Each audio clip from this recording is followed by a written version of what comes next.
All right. Hello, everybody. Welcome to today's webinar. Before we get started, just a couple of the reminders that we normally have. We will have time for questions at the end of the presentation. You can type those in by clicking that Q&A box or the chat section in the lower portion of your control panel. We'll be posting a recording of the webinar on our blog. The link for that will be shown at the end. And if you'd like a PDF copy of the slides, there will be a link to download that on the same post as the recording. If your question does not get answered today, or if you think of any others, please email our coaching support box, which will be shown at the end as well. All right, so what is on the agenda for today? Well, we all want to live a healthy life, right? Nobody has a goal of feeling bad, and most of us would like to live a long life as well, right? As long as it's healthy, of course, right? So how do we do that? So today I wanted to give you some thoughts based on research from some of the healthiest, longest living people in the world. So hopefully we can all find some small things to incorporate into our daily lives to make us feel better, to prioritize our own well-being, and maybe just live a little bit longer. So first, where am I getting these tips? Let's talk about the research I'll be referencing today. Some of you may have heard of the term blue zones. A National Geographic explorer and journalist named Dan Buettner and a team traveled around the world in 2004, specifically visiting places where people live longer than average, but also had a high quality of life in that older age as well. They found 5 regions that stood out. Those were located in Italy, Greece, Costa Rica, Japan, and yes, even one in the US. After analyzing that data from all of these areas, they came up with common themes that they shared. They termed this the Power 9, lifestyle habits of the world's healthiest, longest lived people. These 9 habits were further categorized into 4 areas. So you can see that in my little circle diagram here. Connect, move, right outlook, and eat wisely.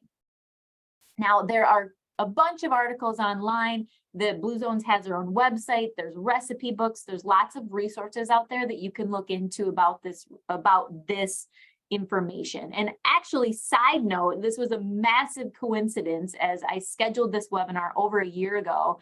And then the research is from the early 2000s, but Netflix just came out with a limited episode season on this exact study hosted by Dan Buettner himself. It came out on the 30th, I think, of August. I watched it over the weekend, and it's a really great way to dive deeper into each of these regions he visited to kind of just get more insight on the research, and then how they're attempting to actually build more blue zones. So if you're able to watch it, definitely do. I see a couple people have already said that they watched it. Yeah, absolutely. It's really interesting, isn't it? So you guys might have a little bit of repetition here that have already watched it, but I'm going to go over the Power 9 at a high level today, and actually probably maybe a little bit deeper because they didn't touch on all of these in the Netflix documentary. So this will be great.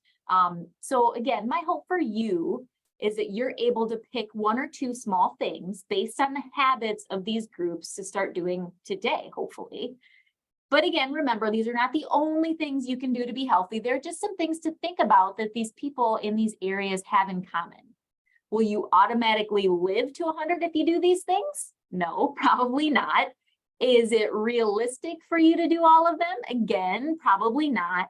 But can you start to incorporate a principle or 2 as much as you're able? Absolutely, that's my goal. And we'll never know for sure, but maybe you can add on a few years to your life while you're at it. Maybe you'll feel better, maybe be a little happier, and add on some quality to those years at the very, very least. So hey, it's worth a shot, right? Okay. Number 1 tip is move naturally. This is in the move realm of that Power 9 circle. So the groups of people that are in the blue zones live in environments that incorporate moving into daily life. It's not only about reserving 30 minutes to go to the gym. It's about having organic movement throughout your daily life as much as possible.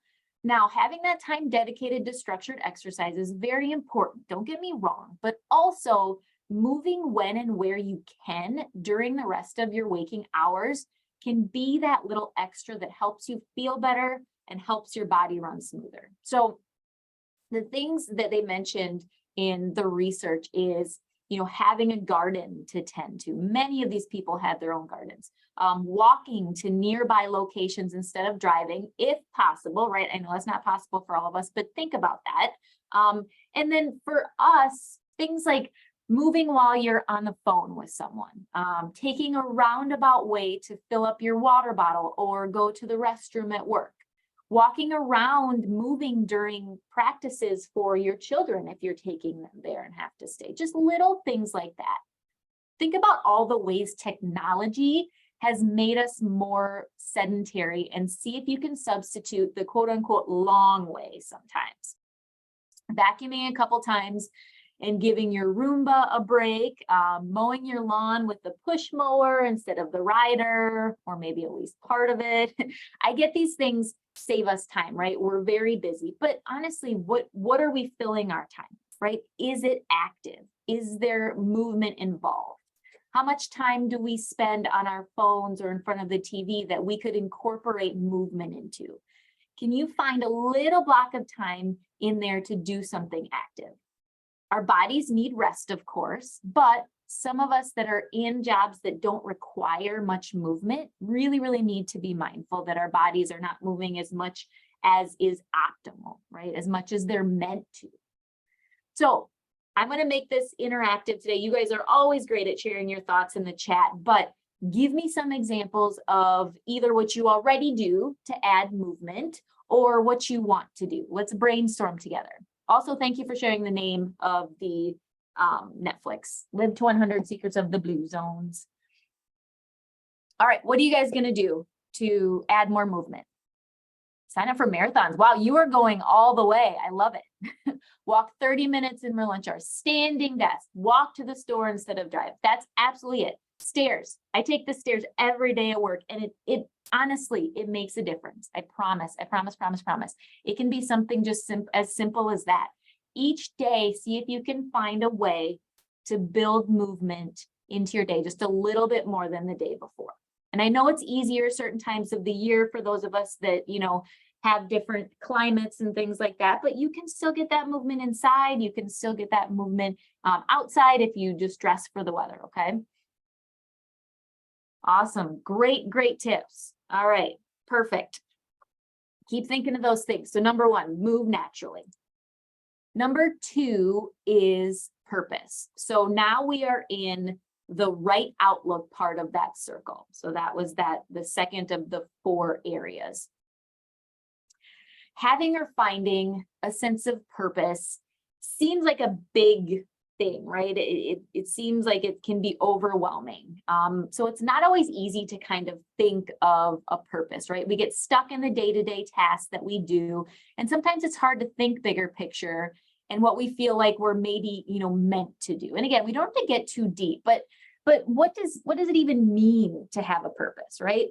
There's some terms in some of the groups in the blue zones that have for this. For example, Ikigai in Japan and Plan de Vida in Costa Rica. And they both loosely translate into why I wake up in the morning. So I pose that question. Why do I wake up in the morning? So how do you find this sense of purpose, right? Again, it can be a very deep topic, but there are some tips I found to help. First is simply identifying things that you care about. What do you care about in your community? What skills do you have that you can use to help maybe a cause? What injustices bother you? Reflecting on what matters most to you just in general can help you find those core values that you have that you can build that purpose around and that you can take action within that purpose in whatever way that you can, right? Volunteering, whatever it is. So for example, you can simply try volunteering. Look at different opportunities in your area, even online, that you can be a part of. When you find that right organization, it might just click with you that, yep, this is my purpose, right? Or at least part of your purpose. You can look at people you care about or that you admire and see what they're doing to help give you ideas. If someone with similar values is living their life the way you'd like to, see what you can do to incorporate some of those things into your life to find that fulfillment. Again, finding purpose can be confusing and hard to put your finger on, but it comes down to passion, right? If you're passionate about something in your life, that's likely a purpose for you, right? Or at least part of it. And a big point here, you don't have to devote every aspect of your life to your purpose. It's not about saying, oh my gosh, how does this connect to my purpose? We understand that there's day-to-day things, even in the blue zones, they still have their day-to-day things, but they wake up and they're like, okay, here's why I'm here, right? But, and again, having something that you have a passion for drives that overall well-being, because if we can feel lost if we don't have something that we're working on, and your purpose can change too, right? When you have small children, for example, your purpose is raising children, most likely, and you can have more than one purpose at the same time, right? Does anybody want to share their purpose? Church, that's where it is. Well, we're going to talk a little bit more about community and things like that in some of the other power nines here, but family, great purpose. Why do you wake up in the mornings? Your dogs, love it. Children, yep, that's it. Grandchildren, there we go. That's a big purpose, I know, for a lot of people. To love and serve people, I love it in any way that you can. Purpose is my son, there you go. So I'm going to add a side note to this. That purpose that you have, that passion that you have, set goals around that. If you want to help people, find ways to help people. One little thing, help one person in one day, right? Random act of kindness. If your purpose is your children, what can you do to do more with them? Find a fun activity that you can do with them that helps you get healthier. So I'm just going off on a tangent here, but really, when we're talking about our passion, when we're talking about what we really want to do, we need to find as much as we can that feeds that passion, feeds that purpose. I love sharing information. Obviously, as you can hear, I'm very passionate just about helping other people see what they can do to make themselves healthier. That's what it is. Do the best you can, and you're going to help other people live that life, right? Awesome. Keep going with that stuff, and I'm going to move on. Otherwise, I'm going to run out of time, which I probably am anyways. All right. Number 3 of our power 9 for our blue zones is downshift. So this is also in the right outlook area of that power 9. So this has to do with our stress management, right? This is something that I hope we all agree is extremely important for our overall health, and should make sense that it's a common theme in those that live long and healthy lives, right? Everybody has stress. Even the healthiest people on the planet have stress. It's not about getting rid of all of our stress. It's about finding ways to manage the stress that we do have and creating habits to deal with stressors that we know will come our way at some point. Having time dedicated to downshifting, as the Blue Zone authors call it, is what all of these areas have in common. So some of their examples were naps. I know someone just said, love me some naps. Same.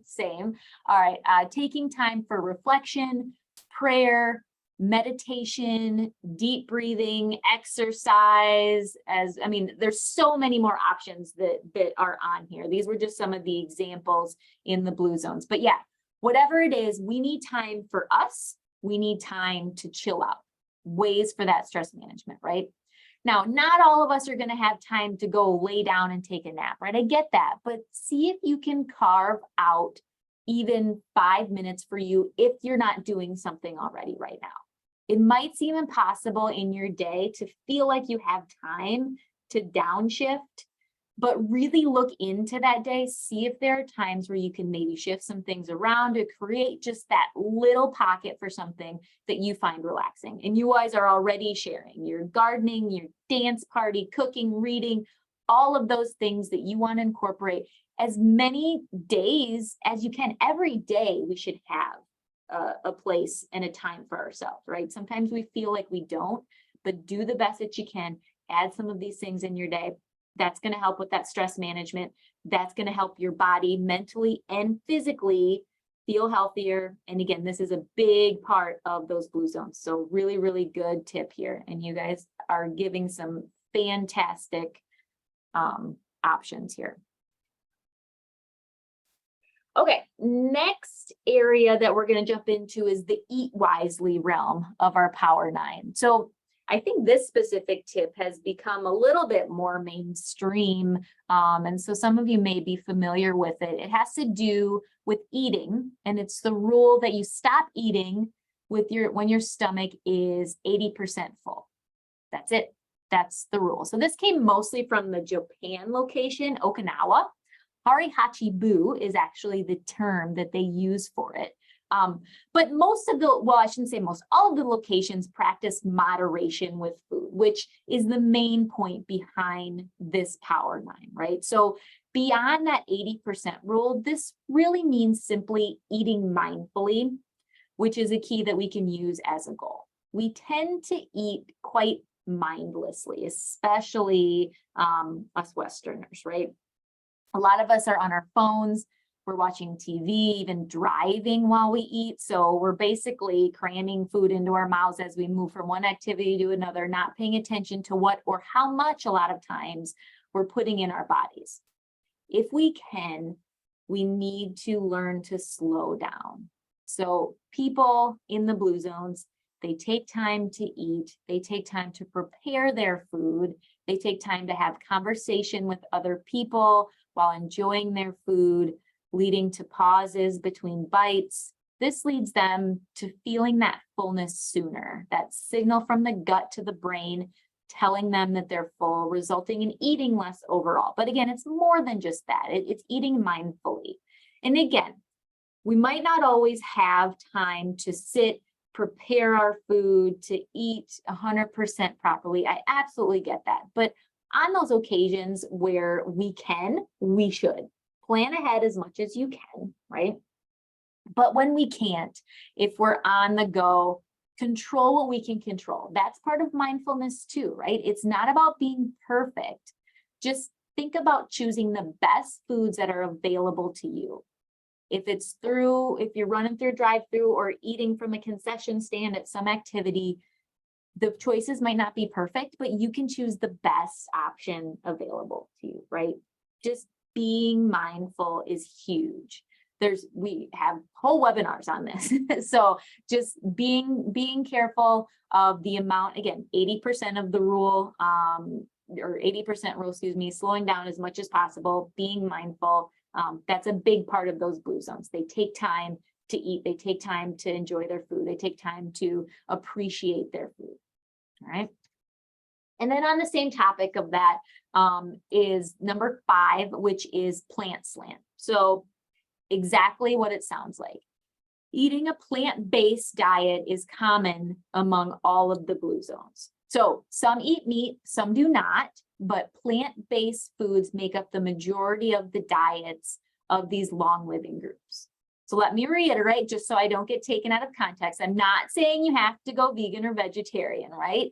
But evidence suggests that eating more plant-based foods is contributing to the longevity of these specific groups. All right, specifically, beans are common in majority of them.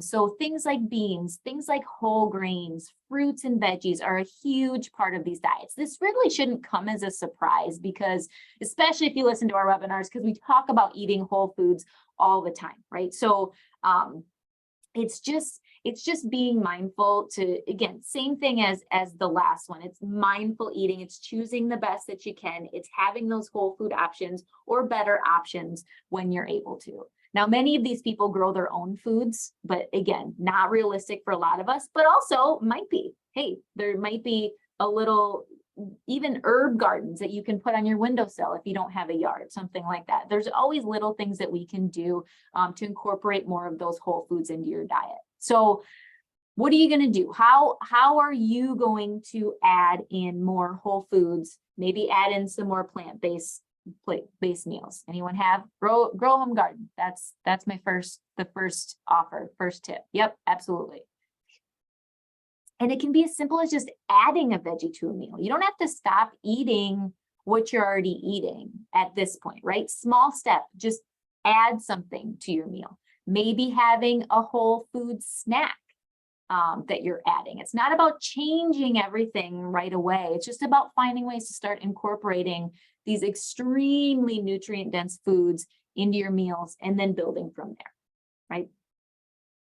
Meal planning, I mean, that's a tip, and that is just, that can make or break it, right? If you're able to plan ahead and at least have those ingredients, you know, it's huge.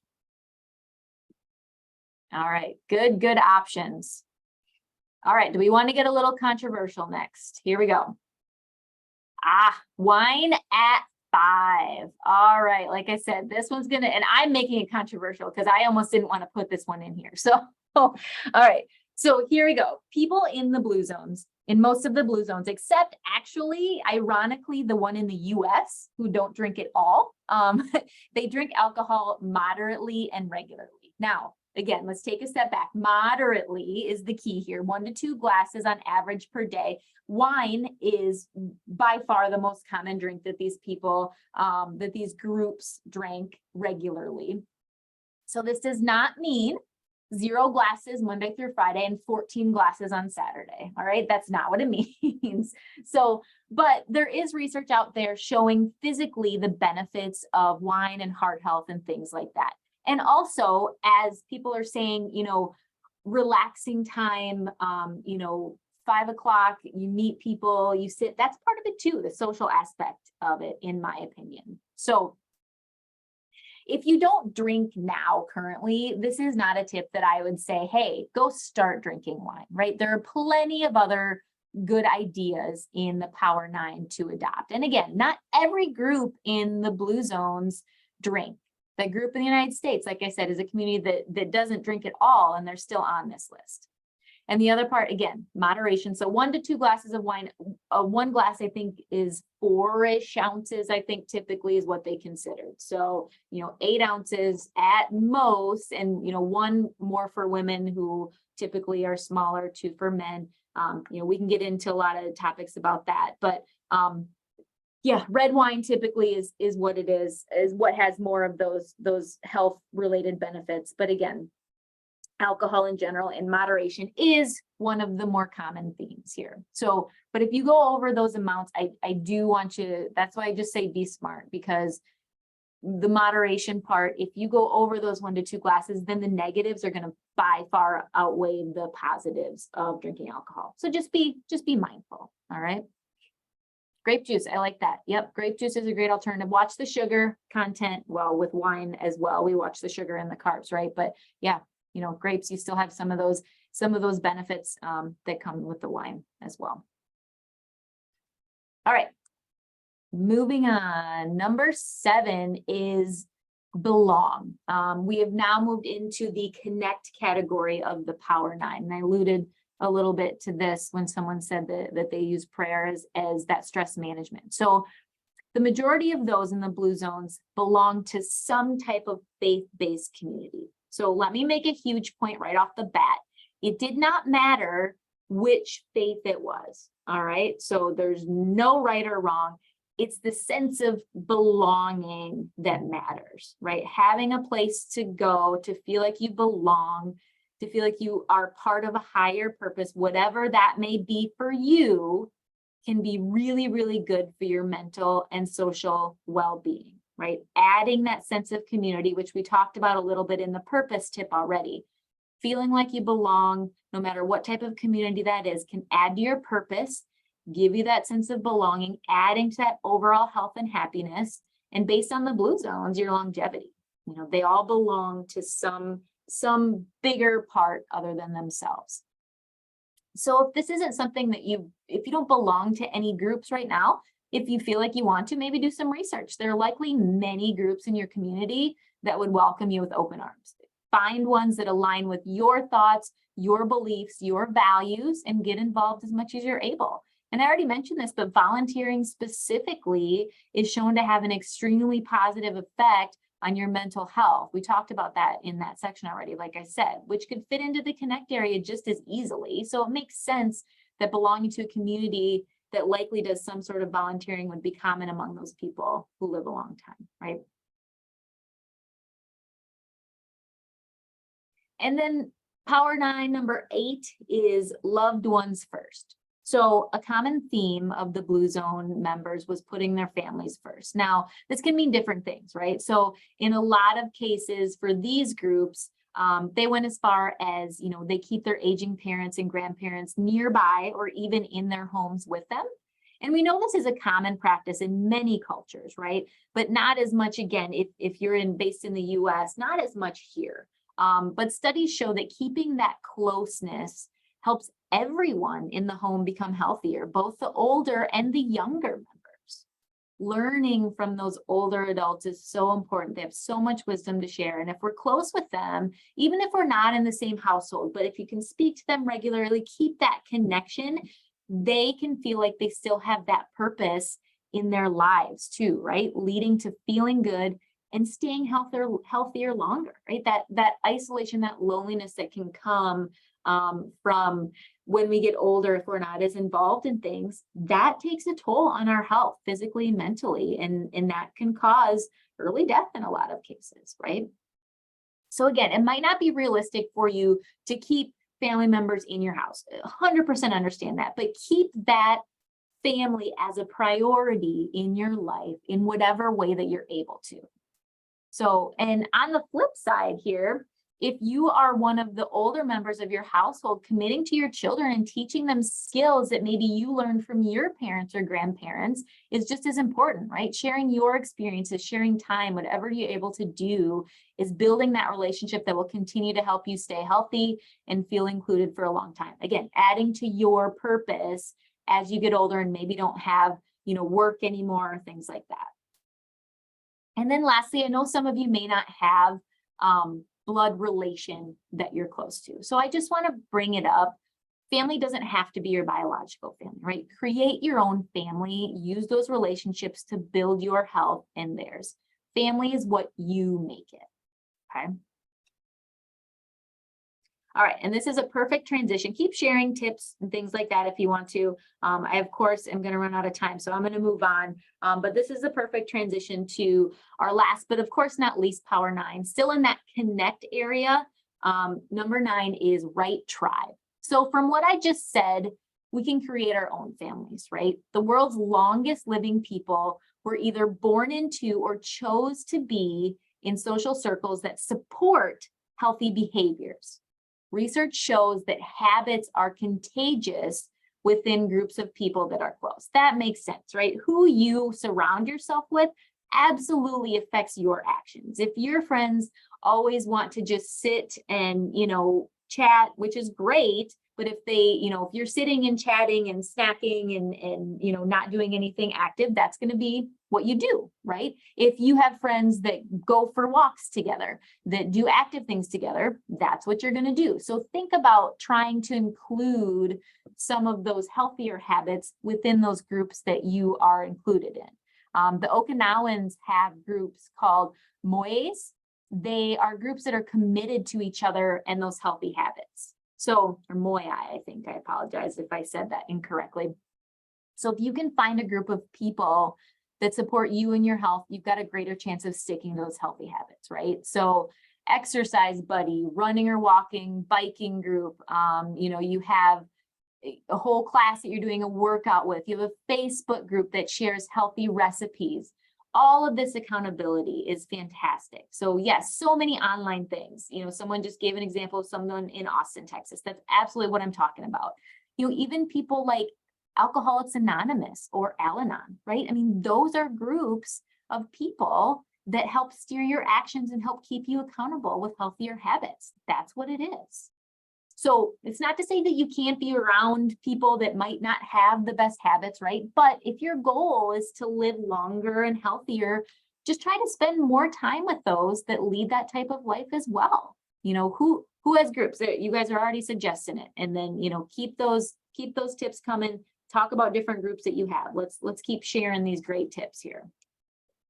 But in an effort to wrap it up here, the unfortunate truth, and they talk about this in the Netflix series, is that the blue zones are shrinking. With access to modern, more processed foods, more conveniences, so that we're not acting, we're not moving as naturally. We're having more isolation due to technology because we're not leaving our homes as much. We're not doing those things. We're seeing the life expectancy shrink in some of these areas. But really, honestly, in my mind, this just reinforces that these tips are extremely valuable, right? And they should be looked at as true goals in how we live. Again, we're not going to be able to do 100% of these things, but your goal should not, don't focus on the perfection, it's focus on the progress. You can create your own blue zone within your life. Small steps, small actions every day are going to lead to good outcomes for you and hopefully the people around you. All right, I will open it up for questions here in a minute, but here are some next webinars. October, we're going to talk about burnout, how to cope. We know that's a big deal. And then in November, we're going to talk about improving those comfort foods, some little tips to make our comfort foods a little bit healthier. If you do have lifestyle rewards, here are the questions that will pop up. Again, if you need these, go ahead and download the slides from the blog post that will be coming up within the next 24 hours. Again, you most likely won't have to answer questions, but for those of you who do, here's what they will be. Pretty easy. And then, of course, here's our contact information. We are on social media. Our blog is where you're going to watch past webinars, watch the recording of this webinar, register for upcoming webinars. And then, of course, log on or give us a call or shoot us an email. We are more than happy to chat about any health-related topics that you have. We've got a great health coaching team that wants to be part of your MOI, and we can go from there.